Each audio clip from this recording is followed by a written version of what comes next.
গোপালগঞ্জে উত্তেজিত লোকজন সেনাবাহিনীর গাড়িতে ভাঙচুর ও অগ্নিসংযোগ করেছে।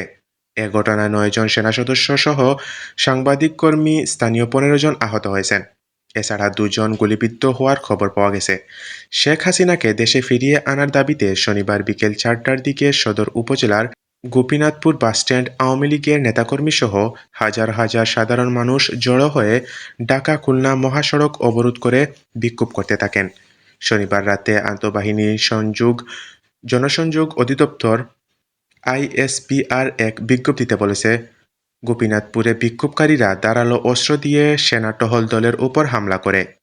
মহাসড়ক থেকে বিক্ষোভকারীদের সরিয়ে দিতে ২টি টহল দল ঘটনাস্থলে গেলে উত্তেজিত বিক্ষোভকারীরা তাদের ওপর ইটপাটকেল ছুড়ে মারে এবং দেশীয় তৈরি অস্ত্র দিয়ে টহল দলের সদস্যদের আঘাত করে।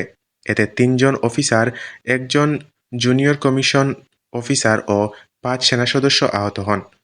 আহত সেনা সদস্যরা আশঙ্কামুক্ত ও চিকিৎসাধীন রয়েছে বলে বিজ্ঞপ্তিতে বলা হয়েছে।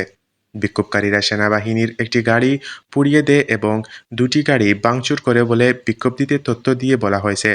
এ সময় বিক্ষোভকারীদের ছত্রভঙ্গ করে পরিস্থিতি নিয়ন্ত্রণে আনার জন্য সেনা টহল দল ৪ রাউন্ড অ্যামুনিশন ফায়ার করে। পরিস্থিতির তীব্রতা পরিলক্ষিত হওয়ার ইতিমধ্যে ঘটনাস্থলে অতিরিক্ত সেনা মোতায়েন করা হয়েছে বলে জানিয়েছে আইএসপিআর। সেনাবাহিনী এসে মহাসড়ক থেকে বিক্ষোভকারীদের সরে যেতে বলে।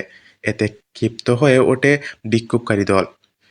তারা সেনাবাহিনীর ওপর ইটপাটকেল নিক্ষেপ করতে থাকেন। গোপালগঞ্জ ক্যাম্পের লেফটেন্যান্ট কর্নেল মাকসুদুর রহমান বলেন, ৩ থেকে ৪ হাজার জনতা সদর উপজেলার গোপীনাথপুর এলাকায় জড়ো হয়ে রাস্তা অবরোধ করে। রাস্তা থেকে সরে যেতে বললে তারা উত্তেজিত হয়ে ইটপাটকেল ছুড়তে থাকে। এক পর্যায়ে সেনাবাহিনীর গাড়ি ভাঙচুর করে তারা গাড়িতে আগুন ধরিয়ে দেয়।